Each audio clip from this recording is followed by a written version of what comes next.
ഇന്നത്തെ ബ്രസീലും അതുപോലെ ജപ്പാനും കൂടിയുള്ള കളിയിൽ എന്തായാലും ബ്രസീൽ പൊട്ടും. ബ്രസീൽ പൊട്ടുന്ന പറയണേ. ഇത്രയും വെല്ലുവിളി വേണ്ട മോളെ. ഇത് ടീം ബ്രസീലാ, ജപ്പാൻ എന്നല്ല. ഇതിനെക്കാട്ടി വലിയ ടീമിനെ ഏറ്റുമുട്ടിച്ച് ജയിച്ച ആൾക്കാരെ ബ്രസീൽ. എന്തായാലും ബ്രസീൽ പൊട്ടും. ബ്രസീൽ പൊട്ടും ഉറപ്പല്ലേ? ബ്രസീൽ അഥവാ ജയിച്ചിട്ടുണ്ടെങ്കിൽ എന്താ ചെയ്യാ? ഇന്റെ ഇപ്പുള്ള ഈ മുടി ഉണ്ടല്ലോ, അതിന്റെ പകുതി ഞാൻ കെട്ടി. ഈ കാണുന്ന മുടി പകുതിയാണ് വെട്ടും ഉറപ്പല്ലേ? ഈ പകുതി മുടി വെട്ടിയിരിക്കണം. വാക്ക് മാറോ? വാക്ക് മാറോ? ഇല്ലല്ലോ. എന്തായാലും നിങ്ങൾ പൊട്ടും.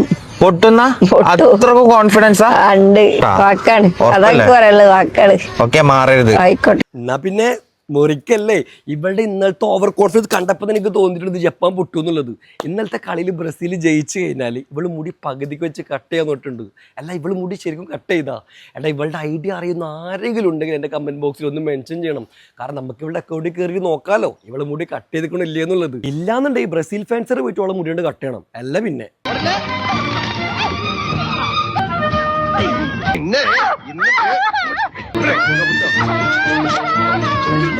വെല്ലുവിളികളാവാം. അത് ഇന്നെക്കാളും 4-5 ഞാൻ പറഞ്ഞ ശരിയാവില്ല. അലിഞ്ചൂസ് പേരെ എന്നോട് പറഞ്ഞു കൊടുക്ക്. വെല്ലുവിളികളാകാം, പക്ഷേ നിന്നേക്കാൾ 4-5 കൂടുതലുള്ളത്.